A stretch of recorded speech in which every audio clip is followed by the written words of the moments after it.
Hello? Hello, and welcome to the Cloud English Podcast. My name is Luke. It is December 10th in the afternoon, 2024. And we have a lot of things to talk about today. We're going to be focusing on action verbs. How do we describe actions using verbs? What are some of the grammar points around using verbs? Right? How can we use verbs regularly to kind of force ourselves to improve our English? That's going to be the first thing we talk about. And also, we're going to be focusing on visually learning verbs. Now, for those of you who are listening, I will do my best there, when we talk about that, to describe what we're seeing. I would encourage you, if you do enjoy listening, to maybe find that section later and watch it. Fine. I'm going to try to make it as good a listening experience as I can, because I appreciate and am grateful for those who just like to listen. In fact, you know, I'm one of you. I also like to listen more than I like to watch sometimes, often, usually. Let's see. We have a few people joining live here, but a few things at the top of the show. If you want to get a big discount on the yearly membership, you can do that on the website, and the link's in the description. You can get 30% off for the first 12 months. That is a rolling discount, so go ahead and grab that. It's a monthly payment, though. You can get the whole year, 30% off, but each month. So that's kind of an unusual thing. Usually, to get the 30% off, you have to pay everything all at once, the whole year, right? So grab that if you like. You can also check out courses on Udemy, where usually they go up first. And there have been a few new, relatively new ones recently. A new ChatGPT course went up. There's going to be a new course coming out this month, and then another new one coming out at the beginning of next month. So look out for those. If you want, you can grab the free course, Natural English Conversations. That's in the link in the description. If you enjoy the podcast, then you can hit the like button and subscribe to see ones in the future, depending on where you're watching or listening. That may be a subscribe, that may be a follow, that may be a 5-star review or whatever. So, you know, do that thing. Christmas is coming up. As I said, it's December 10th, so that's exciting.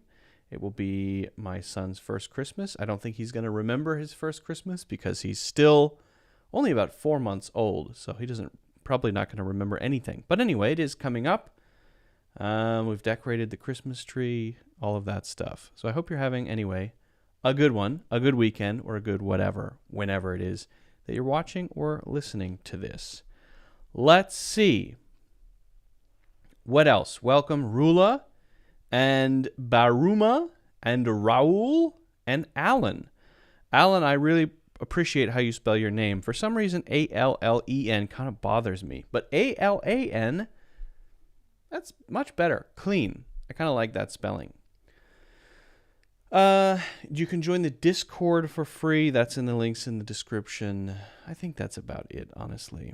There's nothing else. So I think we can get into it. But those of you who are watching live here on YouTube and Facebook, you can ask questions, and I'll see if I can answer if anything comes up. Okay. All right. So let's get into it. We're going to start with journaling, and I'm going to hop over here, and we're going to focus on how we can talk or practice using verbs and language in general to improve and practice your English. There are many benefits to journaling. This is often a way to keep track of your emotions over time, your personal development, get in touch with your spiritual side. There are a lot of benefits of journaling, right? So a lot of people recommend it. I'm going to recommend journaling as a way to practice your English, as a way to improve your English, and particularly when you want to maybe focus on something specifically. There's an opportunity, because you do it every day, to make a lot of progress pretty quickly. It can become part of your daily habits, right? So let's go through a few things we can do to use journaling to improve English and to practice words that we may be learning. So first, let's say you want to work on some new verbs, right? The perfect way to do that is to do a recap of your day, right? Now, depending on what those verbs are, it's going to be very different from person to person, right? So just do a summary of your day and then try to use verbs that you want to use. Now, that may be very simple, like this morning I woke up early, cooked breakfast, and then went to work. Okay, you might say those are very simple. Well, maybe you're not practicing using new verbs, but instead you're practicing verb tenses, and you want to make sure that you know how to use all of the verb tenses in the past. Okay, now then, if you're practicing specific verbs, you might challenge yourself to use more difficult vocabulary. So maybe you learned the word negotiate.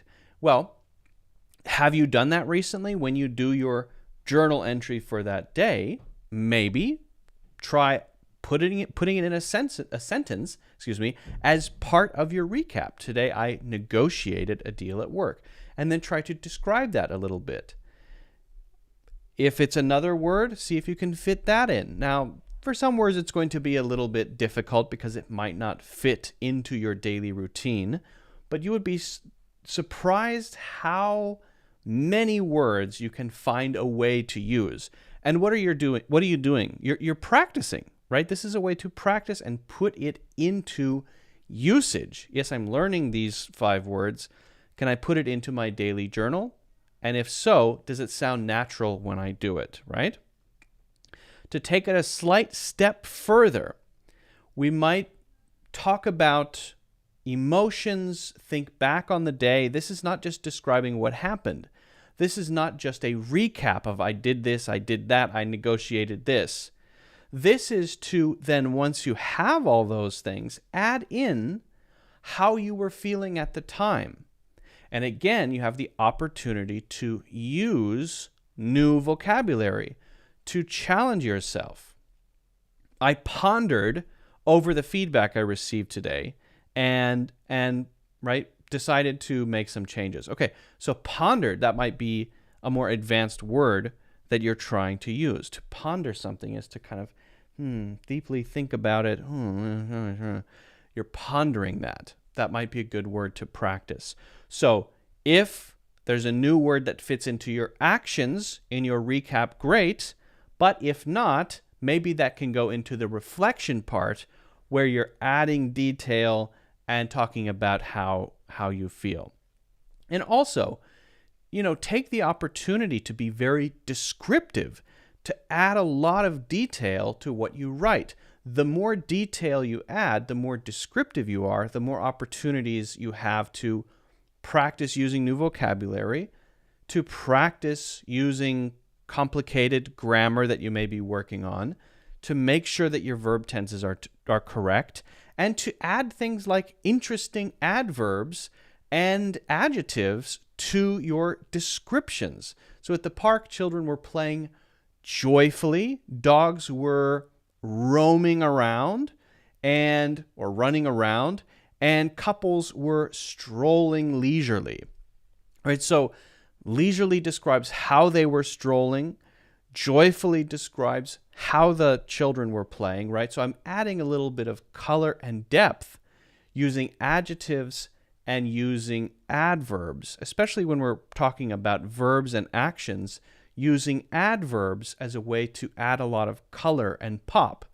If you say just strolling, as opposed to strolling leisurely, Well, those are two different things, and you get a bit more of an image when you say stroll leisurely. You want to be careful not to use too many adverbs. It can be a little weird, but it can also be a great way to add depth and color to your descriptions. Try to talk about the future. So when you're doing the recap, you're using the past tense, maybe you're using the simple past, maybe you're using the past perfect tense, or the present perfect tense, or the past continuous tense. But push yourself also to go into the present. How do you think today about what happened earlier today? How do you think right now about that? And also, looking forward into the future. Tomorrow, I plan to organize my desk and start working on the new project. So there, you're pushing yourself to move back and forward, backwards and forwards in time, which is forcing you to challenge your use of verbs and tenses, right? Which can be a great way to practice. And it's not just doing a random exercise. You're talking about your life, right? You're talking about what matters to you, okay? And again, we might do this in a couple of sentences together, just as a challenge. Yesterday, I attended a seminar. Today, I am attending a seminar. Tomorrow, I will attend a marketing event or a workshop. Sorry, I said seminar twice. So there, I'm using the same verb multiple times, but I'm using it in different ways. Again, I'm pushing myself to make sure I understand how to use that verb naturally, okay? So let's try to just put it all together, just as an example, and you can get a sense for how your journal might look if you're doing this every day. Again, this is just an example using a few of the phrases we talked about. I'm going to look down to read it. Today I woke up feeling surprisingly energetic and jogged in the park, which was tiring but gave me a big endorphin boost. At work, I collaborated with my team on a challenging project. I felt proud of our collective effort. For lunch, I tried Lebna for the first time. It was a delightful new experience. In the evening, feeling a bit anxious about my upcoming medical exam, I gave my friend a call, which really helped take my mind off things. Before bed, I read a few chapters of The Great Gatsby. I'm really intrigued by the lifestyles people had in 1920s America. I'm planning to finish the book by next week before I pick up the Dark Tower series. So notice here we have all those elements. Maybe we have some challenging new words that I'm trying to learn, right? Maybe I'm trying to put in words like delightful or collective effort, whatever words I may want to try to use, right? Notice I'm talking about how, not just what happened, but how I feel. I woke up feeling surprisingly energetic and jogged in the park. So that's an action, but also feelings and emotions connected to them, right? I am talking about something I will do in the future. I am planning to finish the book by next week before I pick up the Dark Tower series. So I'm doing a thing that I plan to do, and in the future, once a certain thing is done, finishing The Great Gatsby, right? And I'm adding some interesting details, some interesting adjectives and adverbs to make my description a bit more colorful. So that's it. I challenge you to start journaling and use it as a daily routine to push yourself to create something really nice. Simple. This is not long, right? Simple, but clear, concise, challenging yourself, challenging your use of new vocabulary, your use of tenses, grammar, and all of that stuff, right? Your ability to describe things, to talk about how you feel, to talk about what you want in the future. And again, this is just a very simple example. Try it for yourself. If you get a lot out of the exercise the first day, keep that streak going. Try it again. Try it the second day. If you feel like there's some momentum and you're really learning some things and you feel like you're making some progress, do it again. See if you can make it a habit Let me know how it goes in the comments if you haven't already done so. Don't forget to hit the like button and subscribe and get a free course in the links in the description. All right. Hi, long time.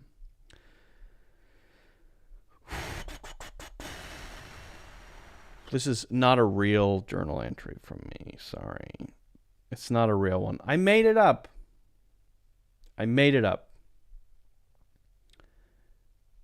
Writing is a little hard. Well, if you say writing is hard, then it is hard. But if you say it's not hard, then it's not hard. Everyone can write a little bit, right? You wrote that comment, so you must be able to write. You must be able to write. Narula says, hi, you're one of the best teachers I've seen before, and I hope you're doing well. Well, thank you very much, Narula. I appreciate that. Uncle Ben, hello. Alejandro, yo, greetings from Mexico. Hello, Alejandro. Great to have you. I think we're going to hop right into our next topic, but feel free to let me know if you have questions throughout. Let me know if you have questions throughout. What we're going to do is look at action verbs that are kind of specific and not too general. And we're going to try to learn them visually using Gifs. So let's try that.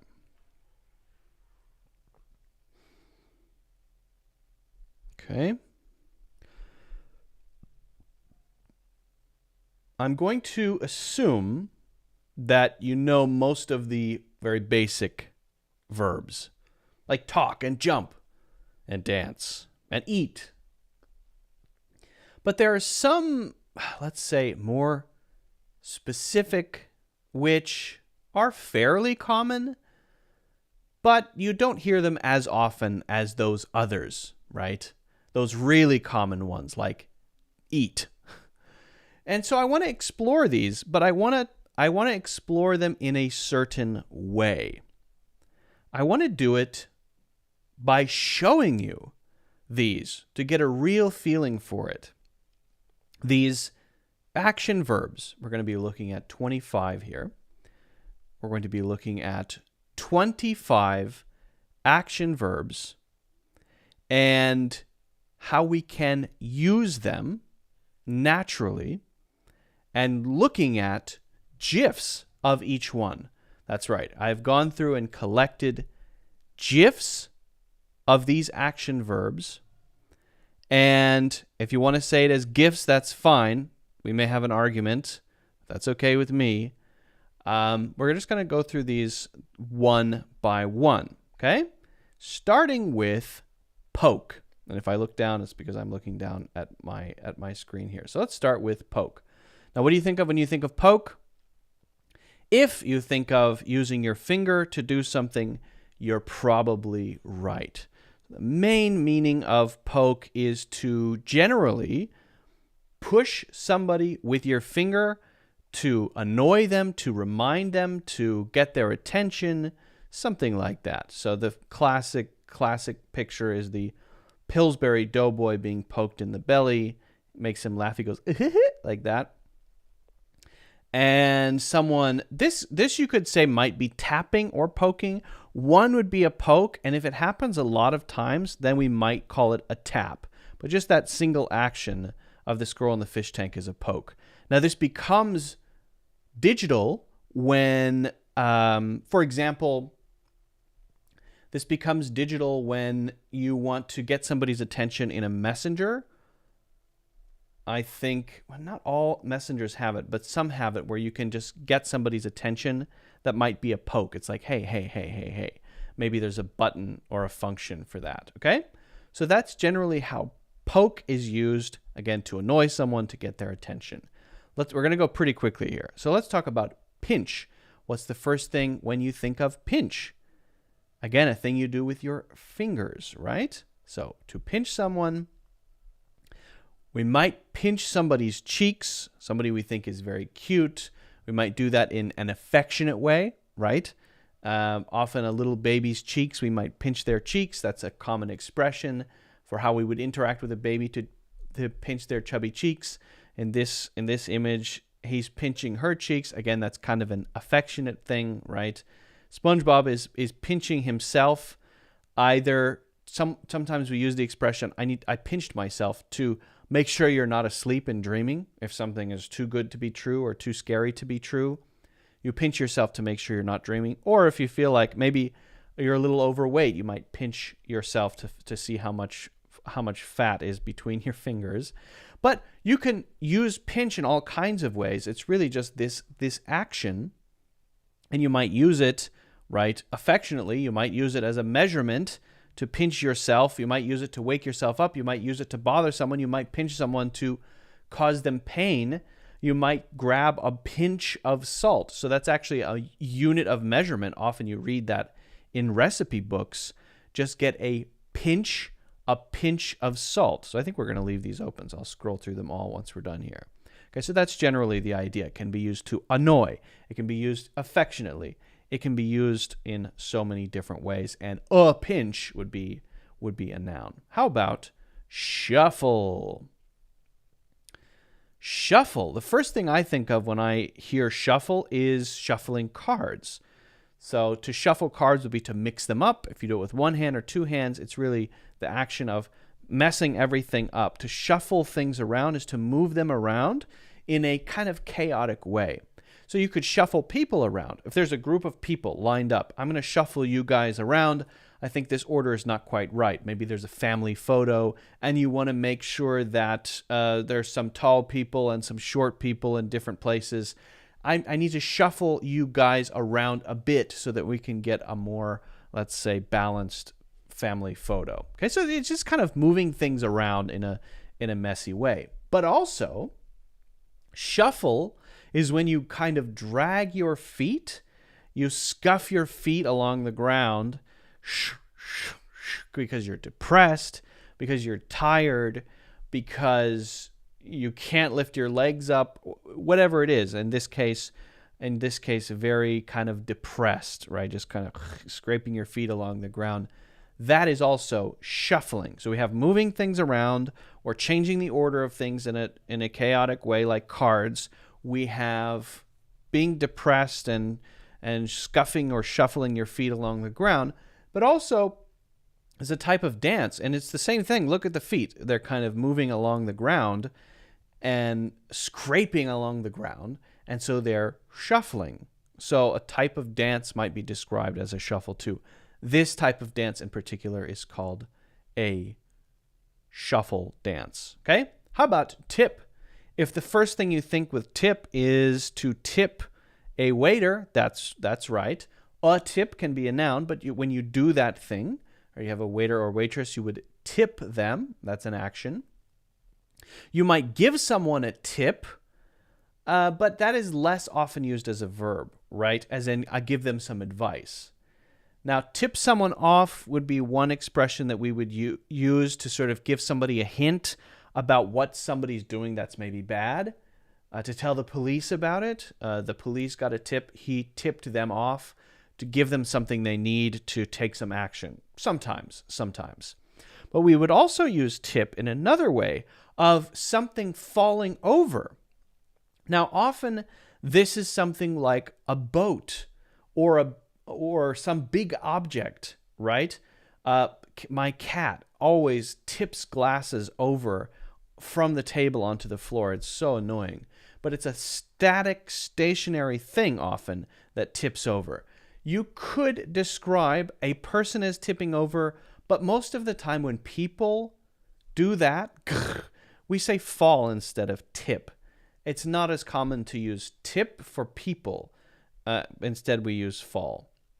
In this case, the boat is tipping and she is falling out of the boat, or the canoe is tipping over, and she is falling out, right? So I wouldn't describe her as tipping necessarily. I would describe the canoe as tipping. Again, if you say she tipped, it's okay. There's actually an activity called cow tipping, where cows are asleep standing up and people push them over. But that's not as common. It's usually some kind of stationary object. Okay. Next one is squint. squint. Okay. So what is squinting? Squinting, let me make these a little bigger here. Let me make these a little bit bigger. These are too small. Squinting is when you want to see something better and you make your eyes very narrow and you look far away to see it better. What the heck is that? You can't see. Maybe because you don't have your glasses or because it's just really far away. We squint when things are far away because we want to see them, right? And maybe we would squint for other reasons. For example, this classic GIF of maybe being suspicious of someone. You squint when you're a little unclear about why they said what they said or whether they're trying to trick you or not. So you might go, I don't know about that. You're suspicious, you have reservations. You might squint for that reason. You might squint simply when the sun is in your eyes. The sun is shining in your eyes, so you squint to keep it out of your eyes. For all those reasons, we would squint. Now, kind of the opposite of that, in a way, not exactly, is glare. Glare, glare. To glare is to look at someone in a fixed way with your eyes open, usually with a kind of intense expression or intention. You're not just looking casually, you're looking in a very intense way. Now, that doesn't mean that you are angry, but it sometimes could be used to describe someone who's angry. So I want to be clear, it doesn't only mean anger, but someone who is angry and looking at the person they're angry at might be glaring at them. Often glaring happens through your eyebrows, like that. There's a kind of intensity to it and often a kind of intention behind it of, I'm not happy about this, or you're in trouble, or I'm about to tip you over, or something like that, right? So here's another one. I mean, obviously, this expression here, this is not a good expression. It's not just looking. It's not staring. Staring is different. Staring is just your eyes are wide open. That's it, right? So there's a certain meanness, perhaps, to glaring usually. What about flick? Next one is flick. Flick. What the heck is flick? Okay, so to flick is this action that you would do with your finger. Usually it's one finger, and you're maybe doing that to another person, which might be painful. You flick them, so you might flick someone's ear. That could be painful. You might flick something, like flick a card, or flick a piece of cardboard, or flick a piece of wood. That is a way to launch that thing at someone else, or over there, wherever you want it to be, right? So flick is just an action, but it might be done for different reasons. Again, to propel something, to bother someone, to, all kinds of different reasons. But sometimes people also say to flick your hair. So this kind of action of doing this is flicking your hair. Obviously, since women, I would say in general, are more likely to have long hair. Generally, it is more often associated with women, but certainly doesn't have to be. So this kind of action that she's doing is she's flicking her hair. It's much less common than the finger meaning, but it is. That's not how I wanted to say that. It is a thing people say. How about squeeze? We're moving quickly through these. Squeeze. Okay.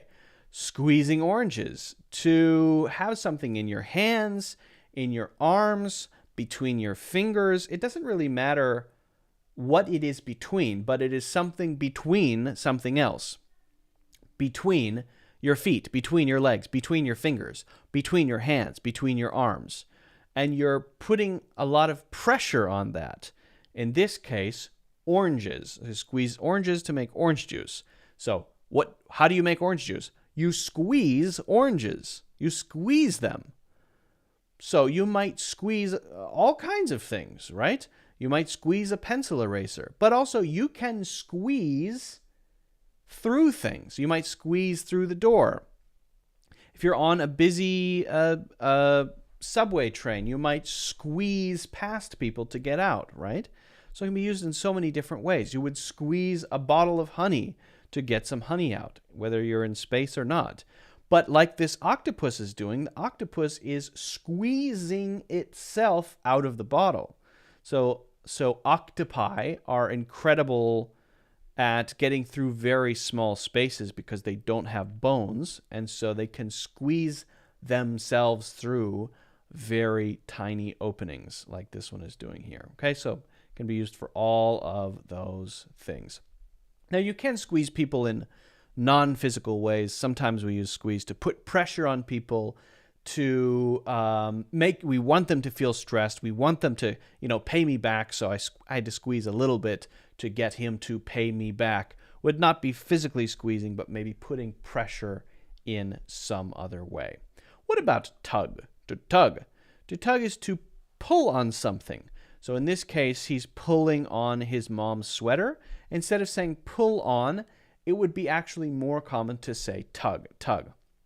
Now, tug might be a short, repeated action like this, or tugging on a sweater, right? Or something like that. But it may also be a sustained action that is very intense and hard, with the goal of maybe pulling something that's heavy, or maybe resisting someone, right? So an example would be this, for example. These two are tugging on what looks like a towel, and they're tugging it back and forth because one of them maybe wants to have it, right? Maybe I want the towel, you want the towel. No, I want the towel, you want the towel. So they're tugging the towel back and forth. They're using a lot of effort. So tugging often implies a lot of effort. A classic thing is a tug of war. Well, why is it called a tug of war?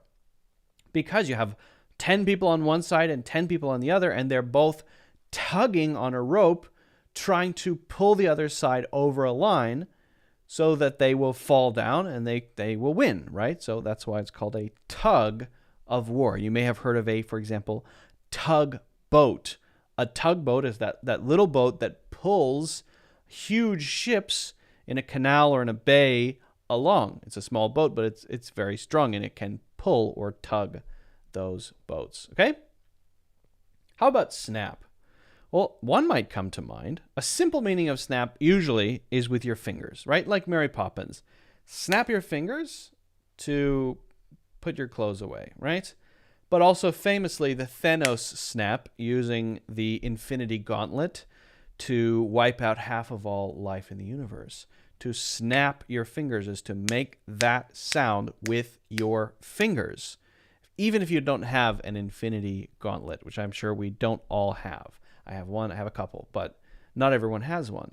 Or if you're Mary Poppins, again, that same sort of thing. It's that same simple action. But snap could also be something like a tree branch, or in this case, a golf club, to snap it in half.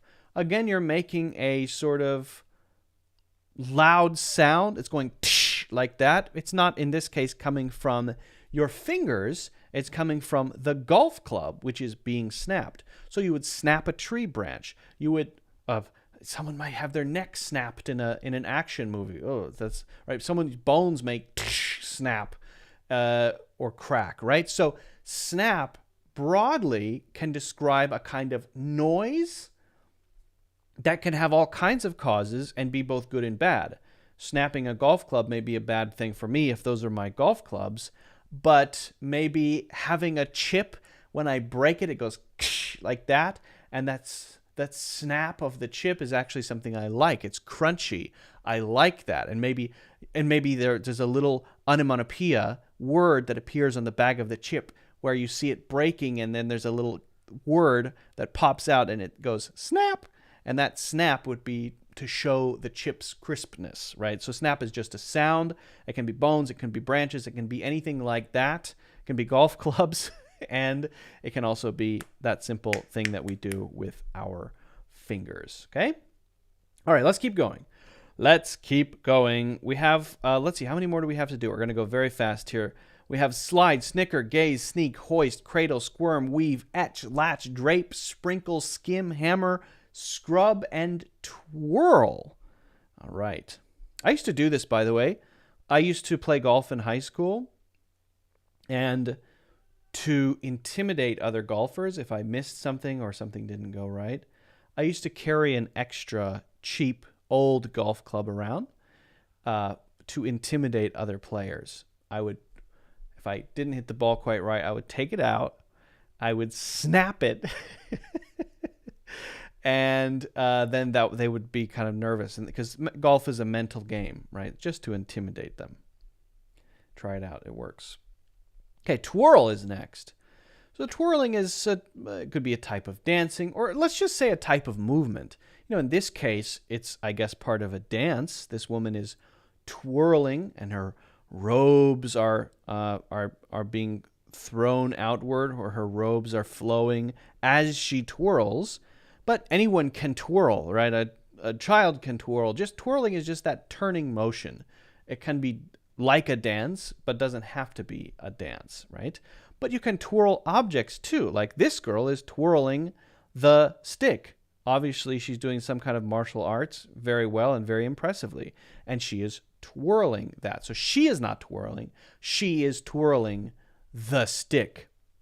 And some people have this ability to do this thing with a pencil or pen where they can go like that. It blows my mind. They can twirl a pen or pencil very well in their fingers. It's amazing. I was never able to do it. But they can sort of like make it go on all of their fingers, and it kind of goes across their fingers. It's pretty mind-blowing.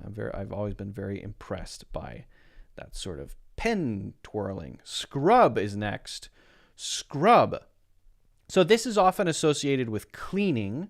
To scrub something is to put a lot of pressure into it, to rub it vigorously, often with the purpose of cleaning something. Maybe you do it with your hand. Maybe you do it with a sponge. Maybe you do it with a toothbrush, because maybe you have a piece of jewelry, right? And you have some cleaning product you put on it, and you want to scrub that thing to get it nice and shiny and clean.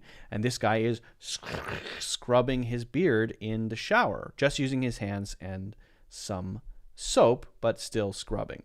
Someone using a sponge and some maybe Windex to scrub and clean their refrigerator, and someone using a sponge to scrub the tile in their shower. So usually there's a cleaning, some kind of cleaning function happening there. Now you might hear scrub related to things that aren't actually scrubbing. Like, for example, if you put dishes in the dishwasher, you might hear someone say the dishwasher scrubs the dishes clean. But if you were to look in the dishwasher when it's actually working, is it actually doing that action? No, it's just spraying water on them. But sometimes you'll hear scrub used a little bit more loosely to just mean to kind of put a lot of pressure on something to clean it, right? How about hammer? Well, you probably know hammer with a hammer. So you have a hammer and you hit something with a hammer, you're hammering, okay? But the hammer, this verb, again, we're talking about verbs here. So yeah, you can do that with a hammer. But if you're doing this intense action in general, like this, even if it's on a door, then hammer. It's also hammer. It has a non-physical meaning too, right? I'm trying to hammer home the point. If I keep repeating something, or I give you 10 examples, or I try to explain it with extreme detail, I say, I'm trying to hammer home this point. I'm trying to make you understand. So that's not a physical meaning, but it's the same basic idea. So whether you're using an actual physical hammer, or you're just banging on something like a door, or you're trying to say or explain something or do something repeatedly to accomplish something, you can use hammer for all of those, okay? Next is skim. To skim. Okay, so one meaning of skim, for example, is to take the top layer off of something. You know, when you have milk, and with milk you have the milk, and then on top you have the cream. And some people will skim the cream off of the milk, To turn it into butter. Churn it into butter, right? Well, that action of skimming something is to take off the surface. Maybe this person thinks there's too much whipped cream on their coffee, and so they want to skim some off. Or maybe they're skimming it off and eating it directly. I don't know, right? In this way, skim might be used in a negative way. For example, if someone is embezzling money, right? Maybe they're part of an agency or something, and for every transaction that happens, they illegally take a little bit, take a little bit, take a little bit, hopefully in a way that no one else notices. And then when finally this person goes to jail for doing this, they say, well, he just was skimming off the top, taking a little bit over time. It's the same basic idea.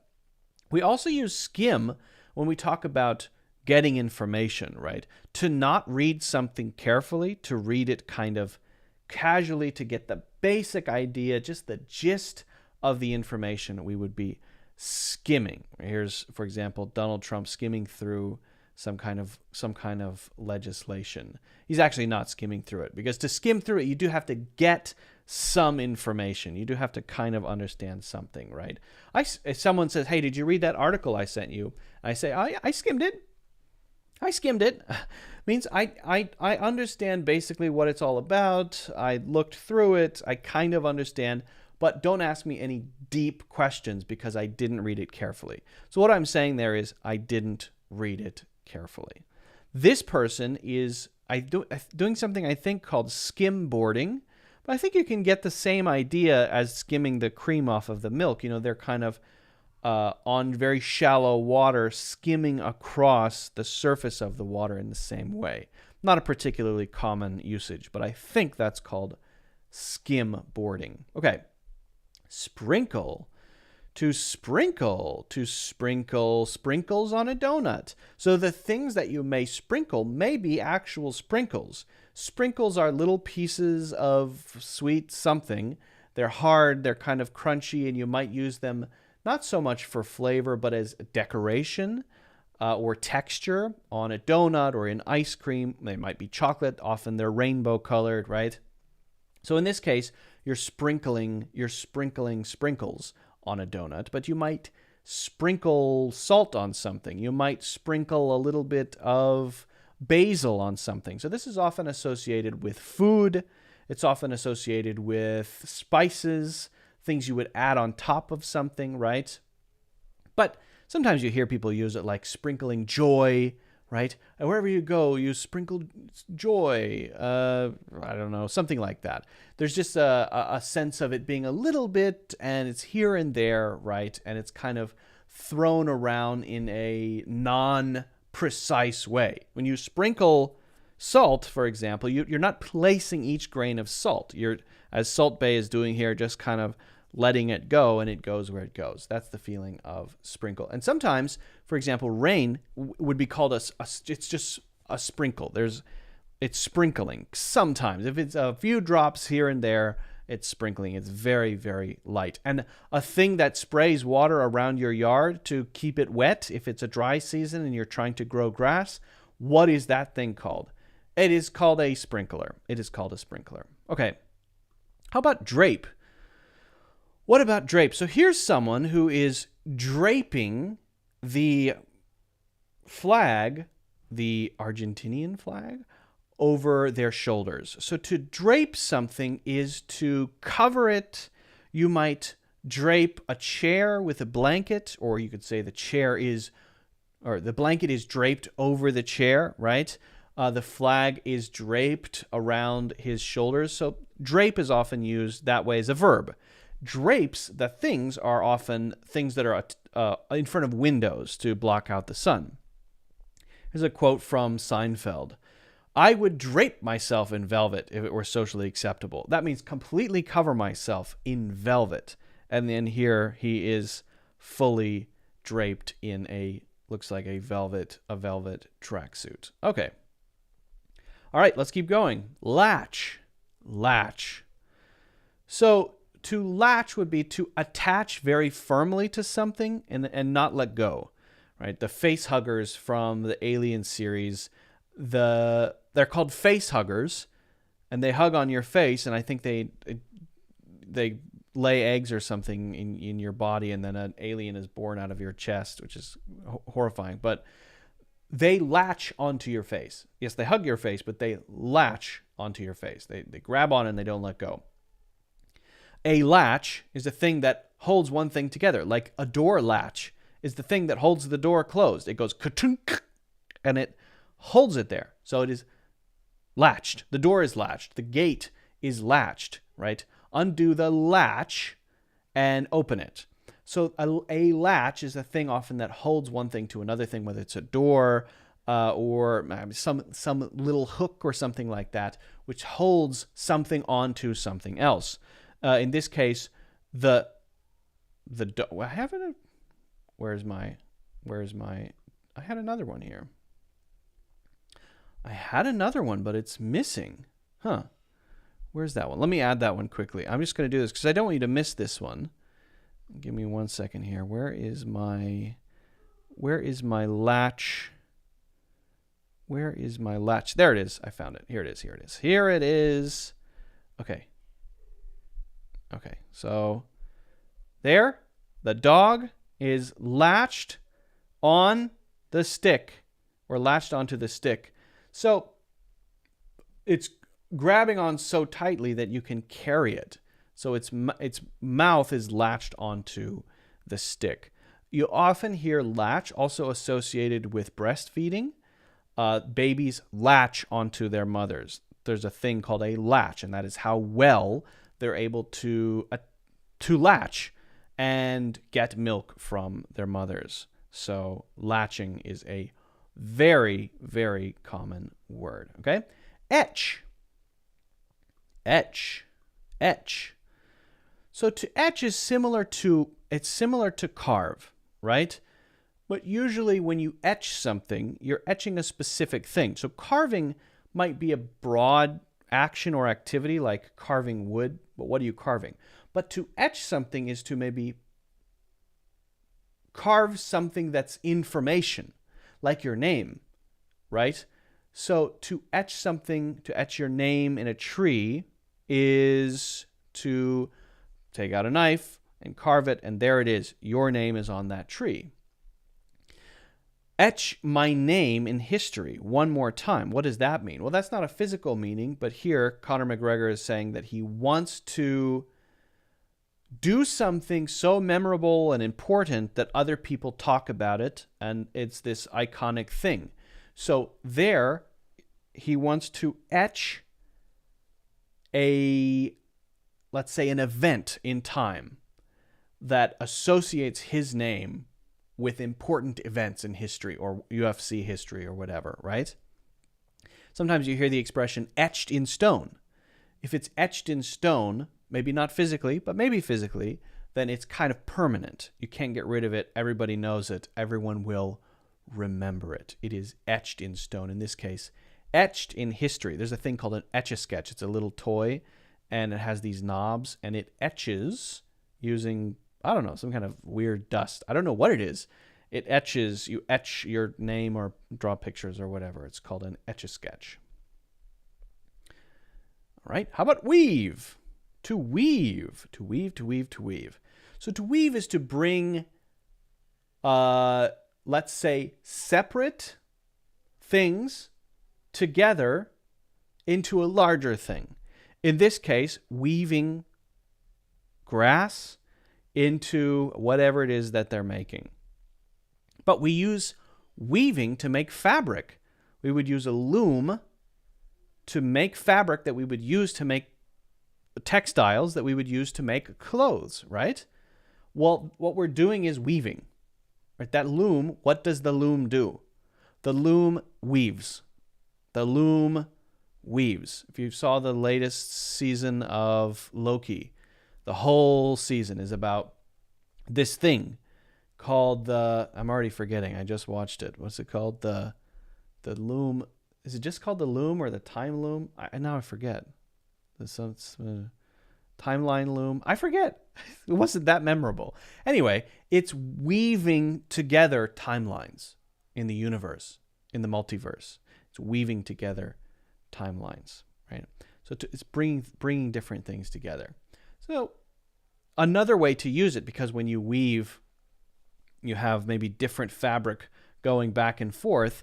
You may weave in and out of traffic. So someone on a motorcycle is weaving in and out of traffic at high speed. Sounds dangerous. The dog is weaving. See how it's going back and forth, back and forth. It's not making fabric with its tail.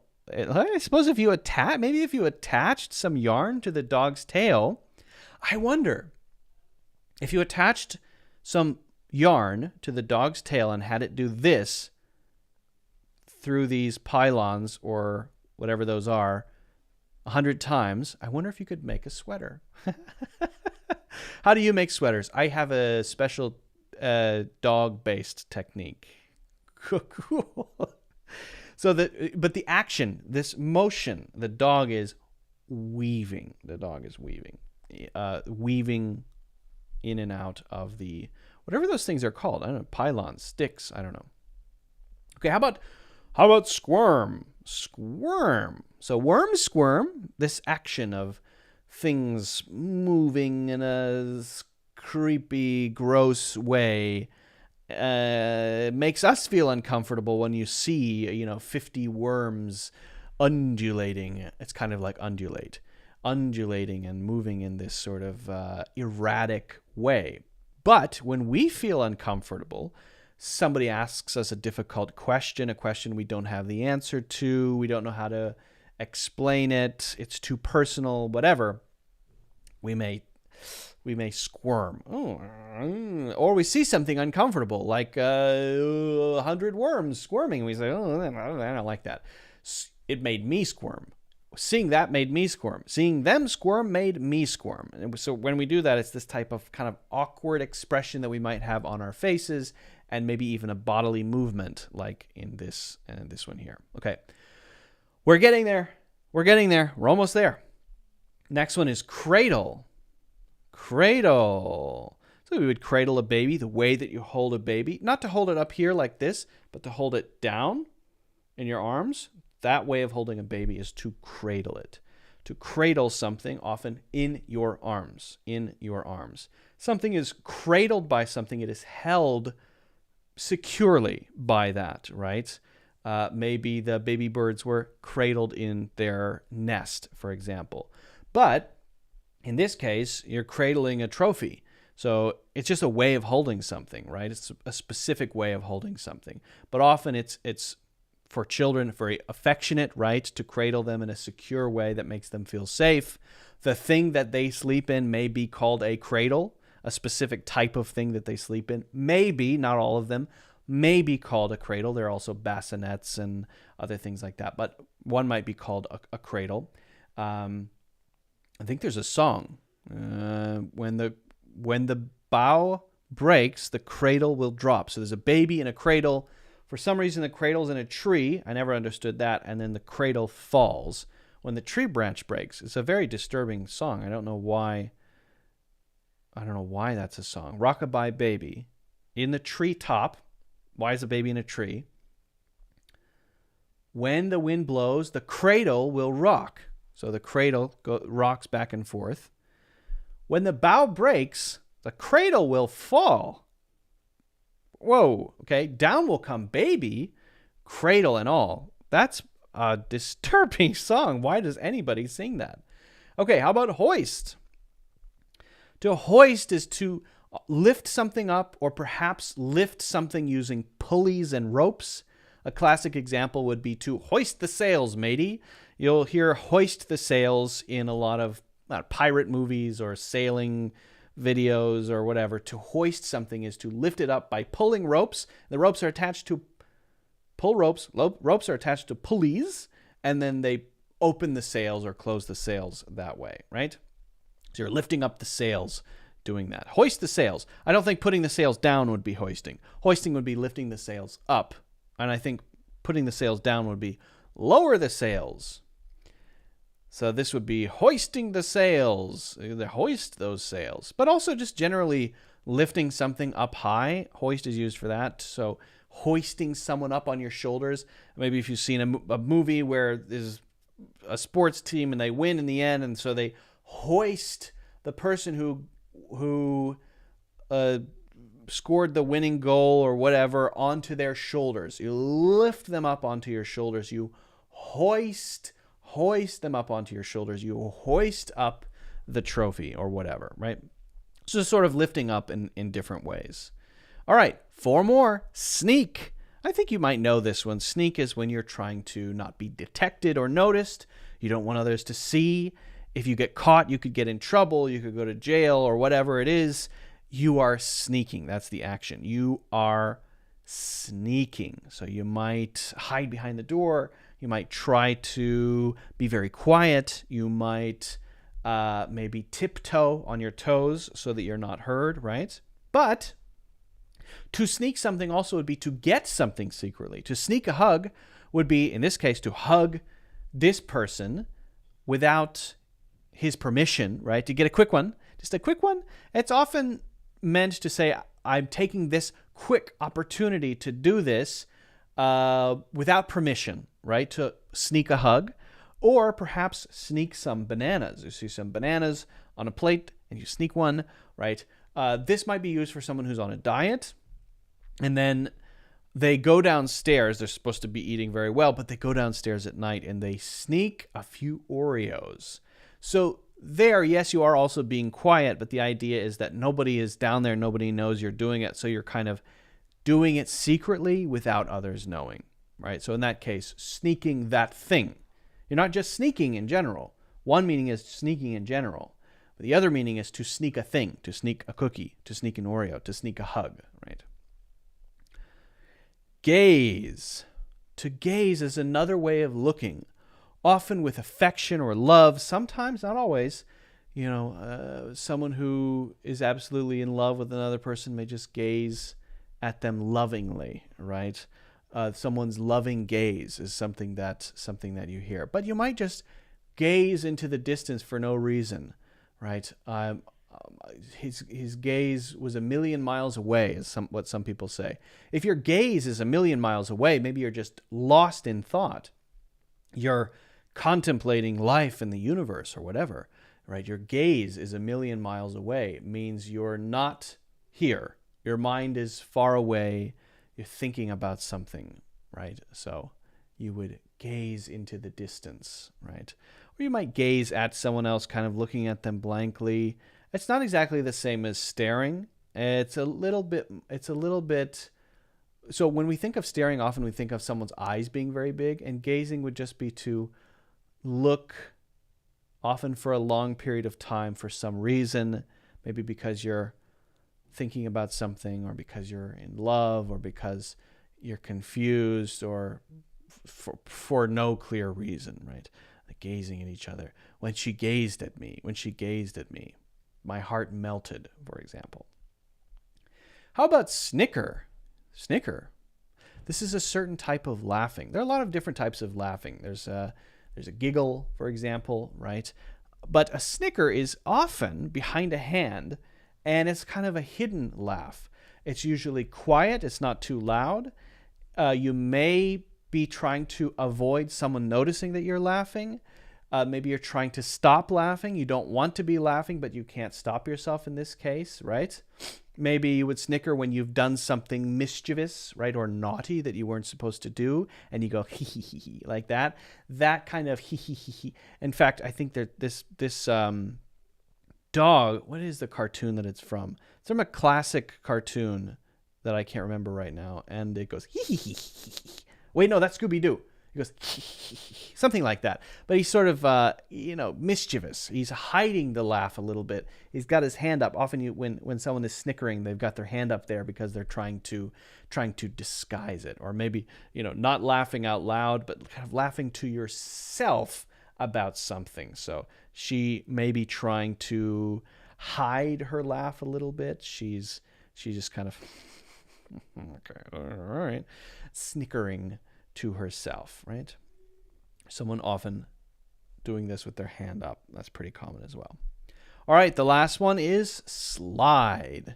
So to slide is to, let's say, for example, run and then launch yourself across the ice or the floor. And now you're moving because you've moved very fast before, because you were running before, right? And your momentum is carrying you. So when you slide across the ice, when you slide down a slide, when you slide down the stairs, like this kid is doing, he's sliding down the stairs, you're not doing it with your own power, right? You're not walking, you're not crawling, you're not doing anything. You're letting momentum carry you. Or for this little kid, he's letting gravity carry him. He's sliding down the stairs. A slide is a thing that you would slide down. And so when you do that, what's carrying you? It's not you. You're not using your body. You're not using your muscles. No, you're sliding down the slide because of gravity. You start up high and you go down, right? So you're sliding down the slide. He's sliding across the gymnasium. Why? Because he was running first, and maybe he's wearing very slippery pants. I don't know.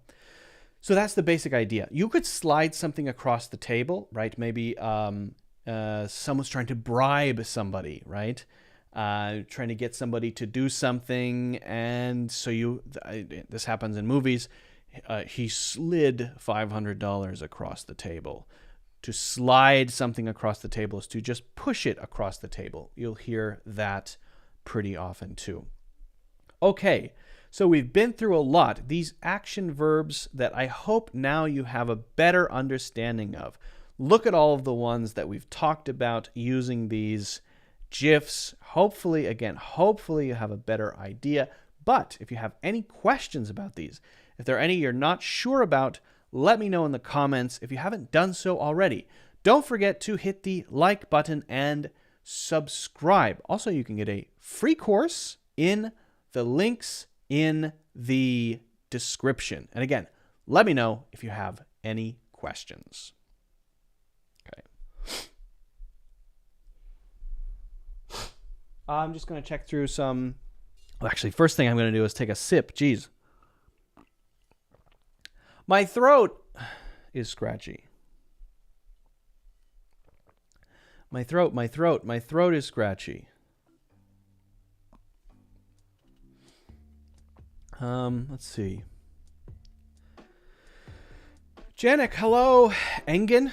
Okay, a lot of people joined since I started. Sorry for not getting to those. Alejandro, poking his nose. No, that would be Alejandro picking your nose, not poking. To poke would be that. But then picking would be to go inside and grab something, extract it. Either way, not a good thing to do.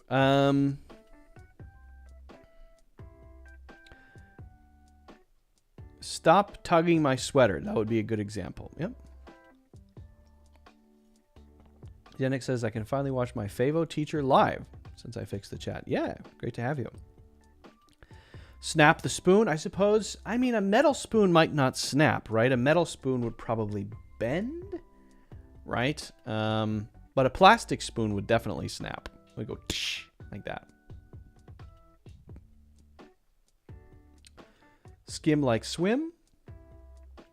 Don't understand drape. Okay, so draping would be, let's say it's winter, I'm cold, right? Feeling a little cold, so I have a big fluffy blanket and I drape it over myself to stay warm. It's kind of like wrapping or covering, right? To drape it or to wrap it or cover myself with it. Etch is close to engrave. Yes. Laser etching, laser engraving would actually be the same thing. Etch and engrave are pretty much, can be used often in the same way. If you don't use this fancy vocabulary, you end up forgetting it. So it's good to use flashcards. Yeah, I agree. Is gaze and contemplate in... Oh, gaze is contemplar in Spanish. Okay, I'll take your word for it.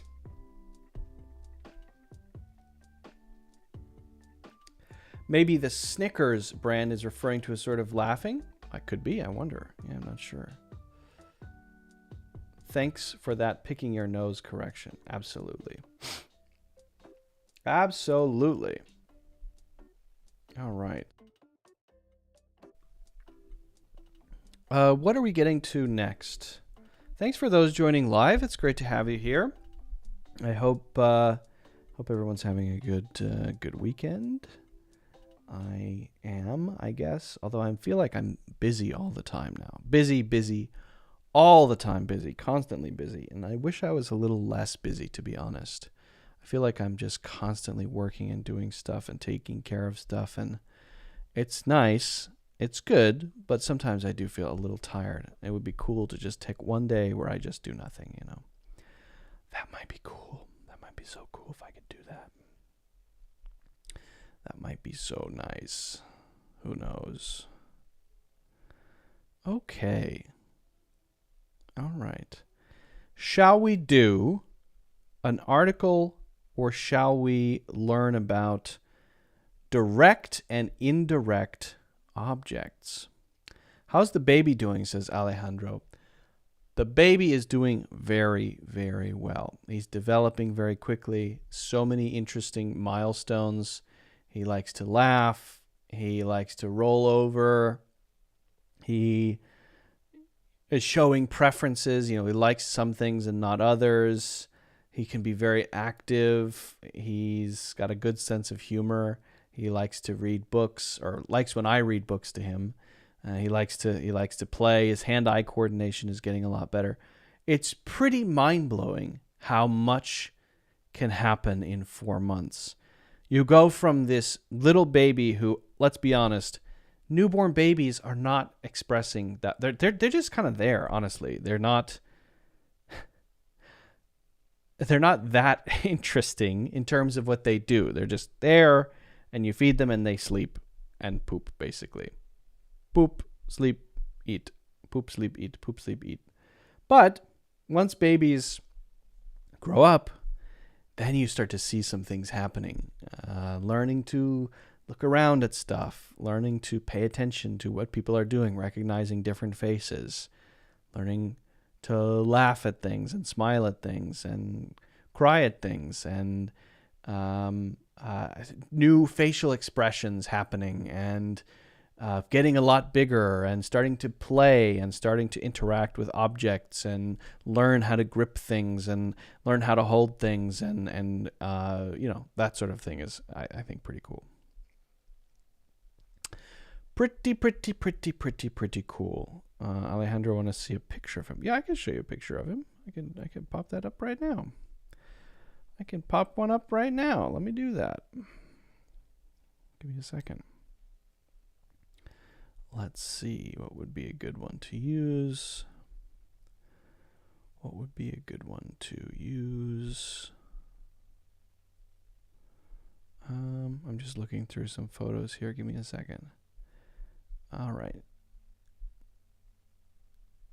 Okay, here's a good one. I like this one. All right, I'm going to pop this one up on screen. Yeah. Okay. So here's a picture of Pi. There he is. There he is. The little scratch on his face as he had scratched himself. Sometimes he just scratches his own face. It's kind of crazy. He's definitely got a more of a facial expressions. You know, he likes to kind of laugh and he's holding himself up, of course, on his elbows. So, yeah, he's very cute, I think. He's very cute. He's very, very cute, in my opinion. Okay. He is gazing. Yes, he is absolutely gazing at you. He has a very intense gaze.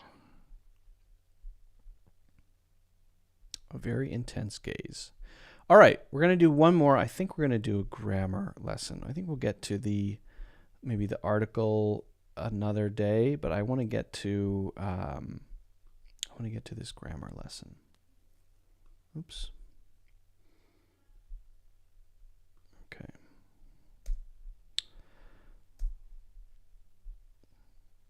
Bear with me for just a second.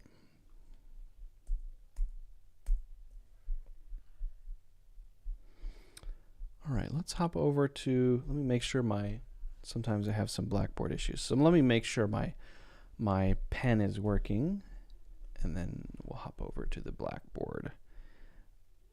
I've historically had some pen problems. Let me see.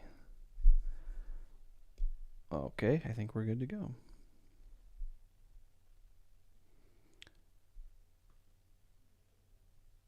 We're good to go.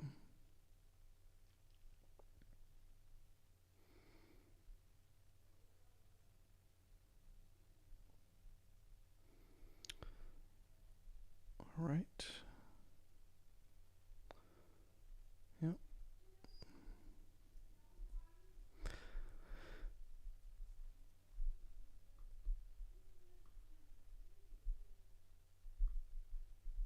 Okay.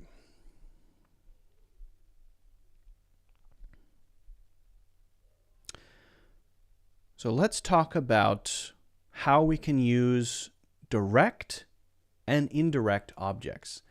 Just as a reminder before we hop over to the board. An object is on the other side of the verb, not the thing or the person doing the action, right? So if I say, I gave it, then I am the subject, gave is the verb, and it, whatever it is the object. But there are two main types of objects, direct and indirect objects. Now again, we're going to look at some examples here on the board. A direct object is what the action of the verb is acting upon, right? So a direct object will answer what, or who, maybe technically whom, right, after the verb. For example, she ate an apple. She ate an apple. And an indirect object is more about to whom or to what or for who, for whom that action is done. That's the indirect, right? So if I gave it, well, it is the direct object. It's kind of the thing that the action is acting on, is about. But if I say I gave it to her, then her is the indirect object. Now, sometimes the indirect object goes in front of the direct object, and sometimes it goes after. So let's start looking at some examples. Let's first go over to the board so that we can understand how this works, okay? Okay, so here we are on the board. Now I'm just going to give my same examples here. I'm just going to pull this down. I'm going to give the same examples that I gave. We're just going to write them down and try to understand how this works, okay? Actually, no, I'm going to use, I said it, I want to avoid it. I want to give a specific noun. Okay, so she ate an apple. So she is the subject, ate, past tense verb, and an apple is the direct object. Basically answering the question, what or who or whom?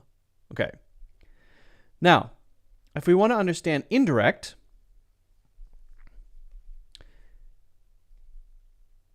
she gave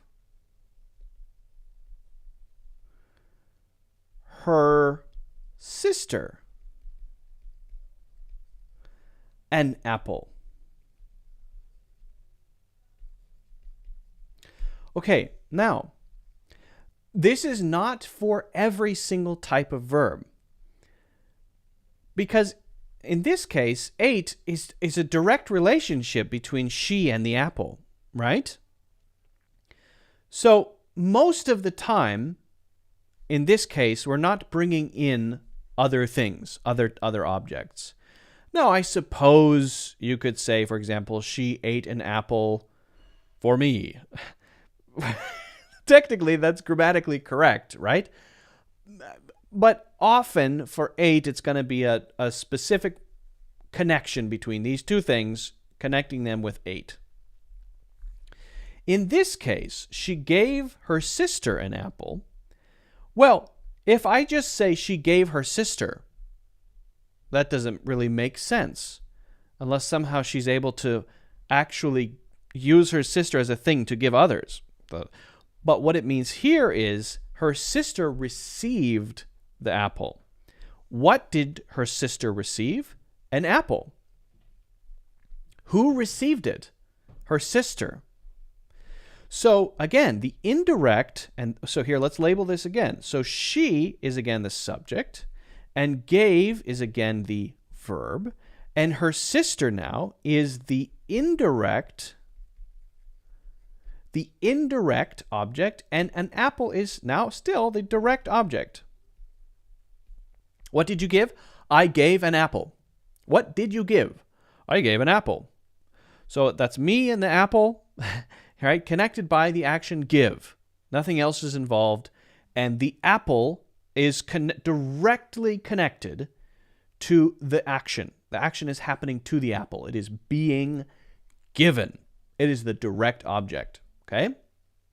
Now, somebody is receiving that apple. So if I want to now talk about the recipient of the apple, then I need an indirect object. And in this case, that is her sister. All right.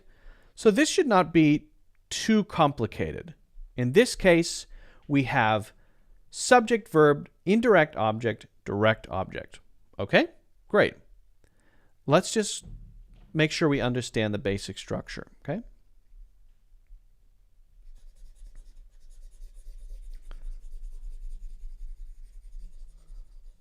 I want you to see if you can label this in your head before I do.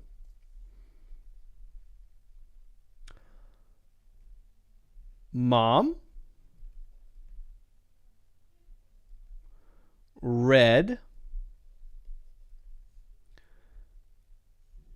What's a good baby's name? I'll use Pi. Pi, a story. I'm going to make this a little lower so that I can label it a little easier.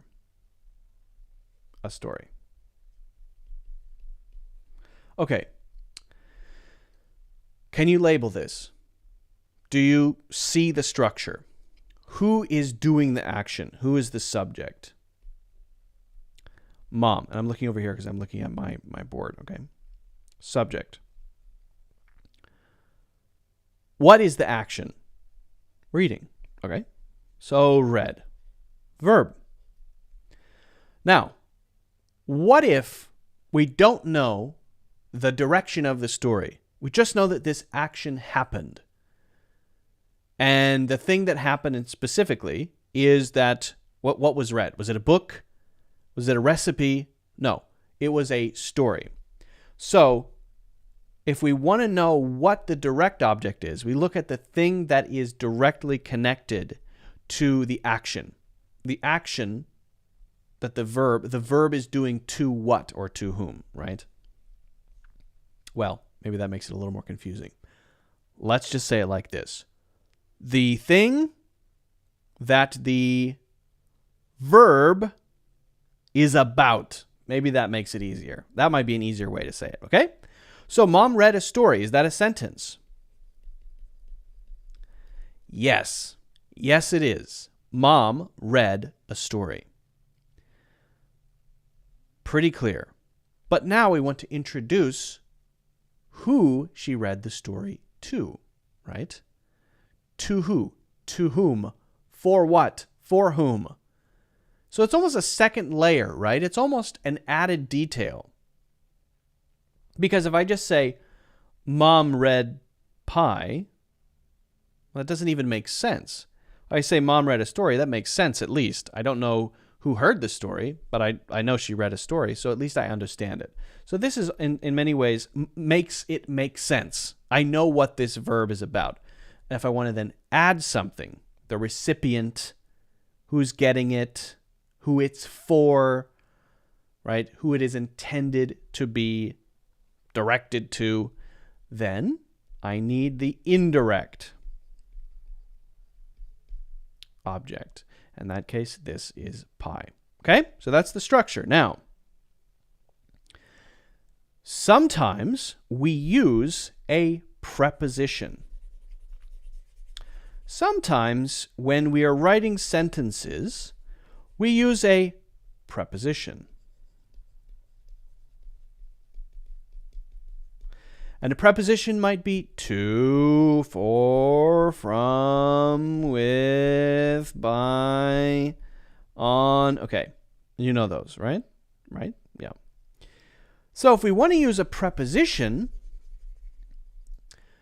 we change the order most of the time.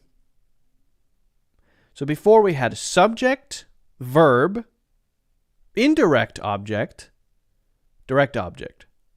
She read him a story. But if we're using a preposition, then it changes around. So, again, usually to or for example. Often it's to and for these. So for this one, she sent a letter to her friend. And we're going to combine these as one thing, her friend. And in fact, to make it even simpler, I'm going to replace her friend with Alice. But you can say her friend, it's the same. I just want to avoid any confusion, okay? Again, we have she. What is she? Subject. Verbs. Sent. But now, what did she send? A letter. So that's the thing that the verb is about, right? She sent a letter. She read a story. She sent a package. So this is now the direct object. That's the object of the verb, direct object of the verb. And now before, we had the indirect first here, and then the direct. So before it was she sent Alice a letter. Would that be correct if we said she sent Alice a letter? Yes. That would be perfectly correct. She sent Alice a letter. But sometimes we don't want to structure it that way. We want to use a preposition. And so when we are using a preposition, then the indirect object goes after the direct object. In this case, she sent, verb, a letter, direct, to, preposition, Alice, indirect. And if that is instead her friend, then it's the same. Still the indirect, okay? Now, what about for? Let's try an example with for. Let's do one more example. I just want to make sure you've got this. Okay. I made this for you. That's a simple sentence, right? I, subject, made, verb, this. What is this? Well, this could be, I made this hammock. I made this casserole. I made this box. Whatever, right? This thing. I made this thing. Made this thing. So the verb is connected to its direct object. In this case, that's what we're talking about. What the verb is about. So we have the direct object, for preposition, and you. Could be a name here or whatever. Them, whatever. It's still indirect. Okay? And that's it. That's basically it.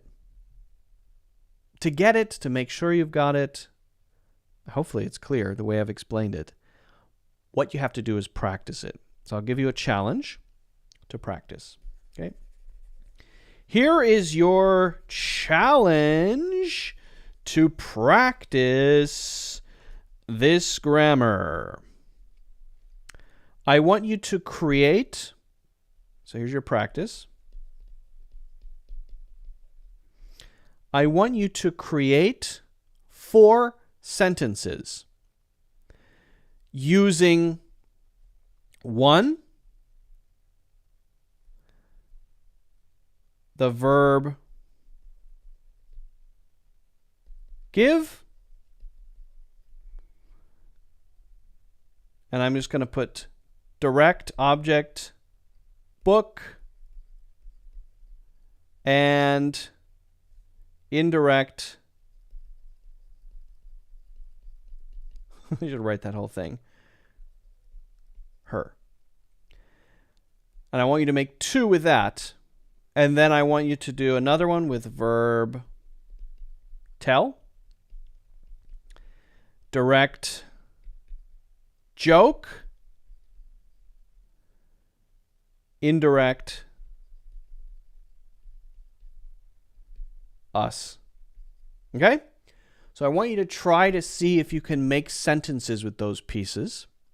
It shouldn't be that hard with this explanation, but once you're done with them, please share them. I would love to take a look. If you found this useful, don't forget to hit the like button and subscribe. And again, let me know if you have any questions in the comments, and get a free course, Natural English Conversations, in the links in the description.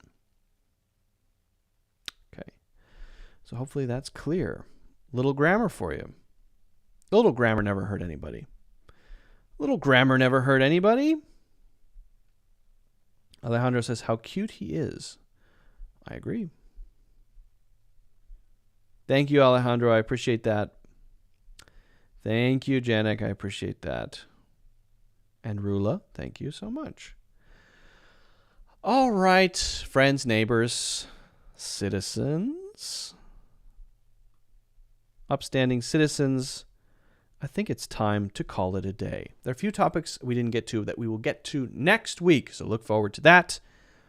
If there are topics you want me to talk about, leave those suggestions in the comments. I actually take those suggestions and talk about those things. If there's anything I didn't get to, again, let me know in the comments. Let's see what else.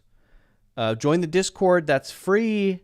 You can join that in the links in the description. Get a free course, Natural English Conversations. 30% off the yearly membership. You can get that monthly payments if you want. That means the yearly membership, access to all the courses on the website, but you can pay monthly, and the monthly payment is 30% off. It's a good deal. It is a good deal. Right? That's an uncommon thing. So check that out in the links in the description as well. And I think that's about it. Well, have a great one. Take care. Stay safe. And I'll see you in the next one.